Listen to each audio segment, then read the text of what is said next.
All right, Larry. Now we get to start your episode of the 3-question interview. Okay. Okay. What's in there? Now, again, I have 3 questions I want to ask you, and then you get to pick 3 out of your hat. All right. First question is, does being a third generation Larry have any significance to you? I think it do.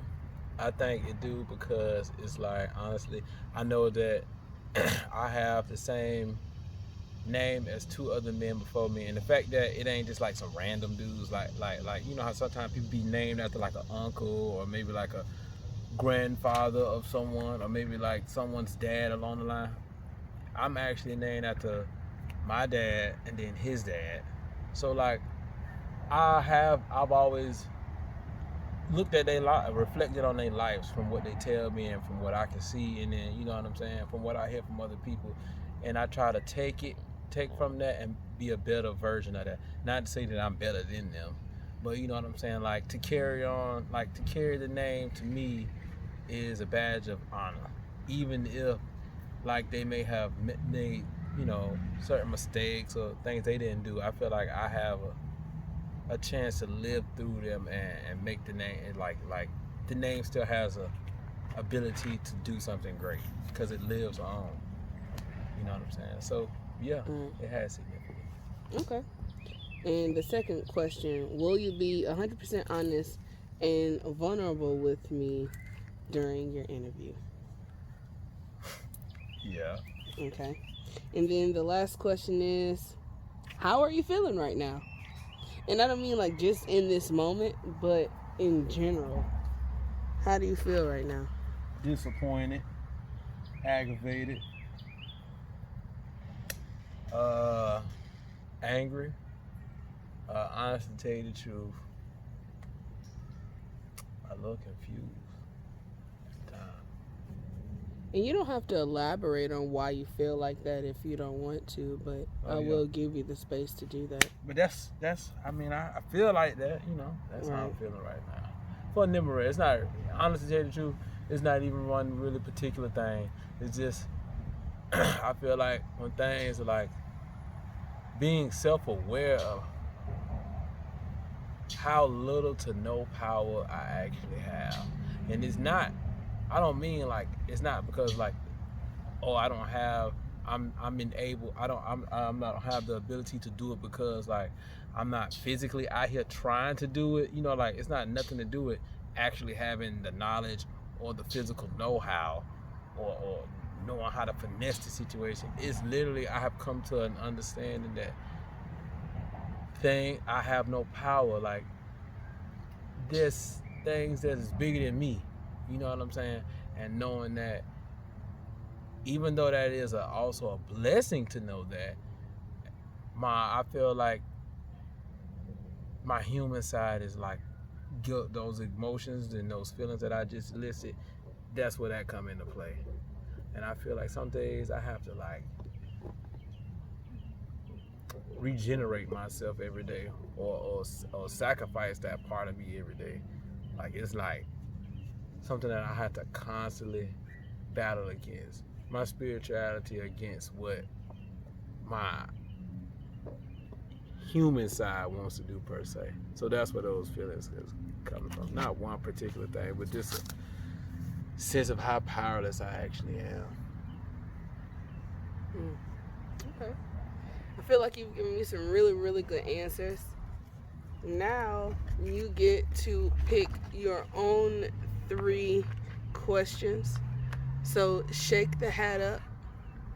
The hat of Yeah. the hat of The hat of questions. The hat of questions. You should have had like a Riddler, like the Riddler. Oh my God. You know how he has all the question marks? Just pick one at a time. You ain't gotta pick them all at one time. I was picking one. I was like, damn, this bit like, is this one or is it combined? No, it's one. It says,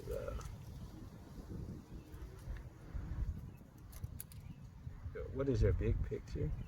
end goal or purpose? I guess so. The question you asked me is, what is my purpose? Mm-hmm. Honestly, I feel like my purpose, bro, is to help people to. I take that back. I feel like my purpose is to nurture and to show love, bro. And I feel like I have to do that in every aspect of what I do. See, people think showing love or giving love or being in love or having love is something to do with something you gain. And I have learned through nurturing plants and my children that it's not. It's not. It's really not. I had made a quote, matter of fact, that said, if you're not sacrificing anything, who are you really showing love? Like, seriously, what if I could tell you, oh, I'm showing love? Are you really showing love? What have you given up? What are you losing and showing what love? Because giving people what they want when they want it isn't showing love. That can actually be more harmful than it is beneficial to a person or to a plant or to a child. Think about it. If your child for a month straight asked you for dinner, breakfast, and lunch, you asked them what they wanted and they told you they wanted Krispy Kreme donuts and you gave that to them, would that be beneficial to them or would it be harmful? It would definitely be harmful. It would be harmful. So I feel like my purpose, bro, is through my actions, through my words, and through God, first and foremost. I should have said that first. Is to show people love, bro. I feel like my purpose is just that. Is to be loveful, kind, and show love. And I feel like it's not going to be an easy thing to do. It hasn't been an easy thing to do, and it also has been a learning curve for me. But that's my purpose because it's something that naturally comes to me. It's something that naturally brings me joy without me, you know what I'm saying? Like, nobody has to do anything for me to get it. And I say that like I'm saying love is my purpose, not meaning like, I mean like how can I say it? Like, it's not like a game or nothing. But it's something that I had, like, what I mean is like, okay, I wouldn't say gardening because the root of gardening would be love, bro.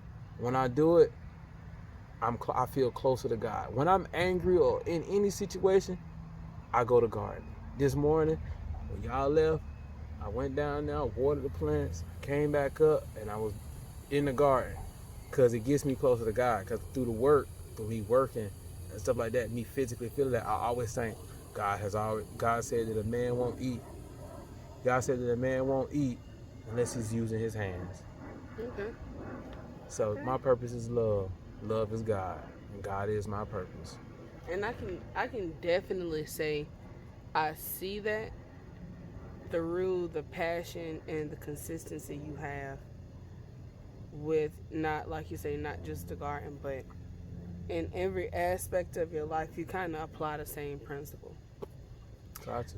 All right, so pick another question. I'm sorry if I rambled on that. I was just trying to be clear. It's okay. It says, what do I pray for? I mean, what was the question? What do you pray for? Okay. What do I pray for? Honestly, I pray for, I don't know how you, everything, bro. Like, everything. I pray. I just be walking and y'all will see me. I'll just be doing something, and in my head I might pray, Lord, I'm weak right now, give me strength. You know what I'm saying? Like yesterday when I was mad from the Home Depot situation, listening to music, I was praying right there. Boy, it was some praying going on. Because if praying wouldn't have been going on, then it would have been the how can I say this?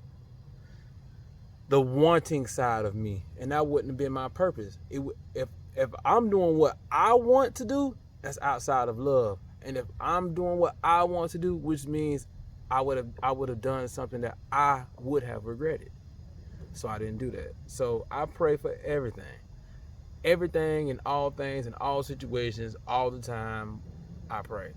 I don't pray perfect. I don't pray perfect, but I don't pray bad. I pray. When I don't think I'm praying good, I ask God to show me or or tell me what to say, or Right. inspire me, or God, I'll be like, I'll be like, God, I know you know everything, so you already know what I need and what I don't need. So show me, reveal to me. So the answer to that question is, I pray for everything, every and all things, That's in all what's up. situations, all the time. Prayer is something that keeps you sane. It does, and then it also gives you that when I say that do nothing stage, I mean when I do nothing, I'm not gonna lie, I'm praying while I'm doing nothing. I'm doing something, just not what somebody Society else want or me to what? do. Right. Exactly. Right. Exactly. Right. Okay. And last question of the day, cause we hungry out here, man. Hungry and hot. Hungry and hot. It says describe yourself in 3 words. I would say humble, tenacious, loyal. Damn. And there you have it, folks. The 3-question interview. Humble, tenacious, loyal. I want to thank you for being vulnerable and being honest about. It was some other questions in there. Hopefully, some other people will be able to ask those questions like, do you think you're trying your best and things of that nature. So, hey, anybody out there, if y'all would like me to interview y'all with some surprise questions and y'all pick the location, I'm down. We can do this. Any location? Well, come on now. I mean, I'm not going to know. I'll let you filter the location. I'll let Larry screen the location. Jesus Christ, right? You have to say that now. But honestly, do you feel like this gave you a chance to reflect and just think about yourself? I do. That's what I'm hoping to do. That with these questions, I can get people to be self-aware Of who they are. Of who they are. What they're trying to do. I mean, I have questions like, do you love yourself? And things of that nature. But y'all can figure out the other questions on our next interview. Till next time. And see you next time. Let's go eat. Love y'all. Y'all be blessed.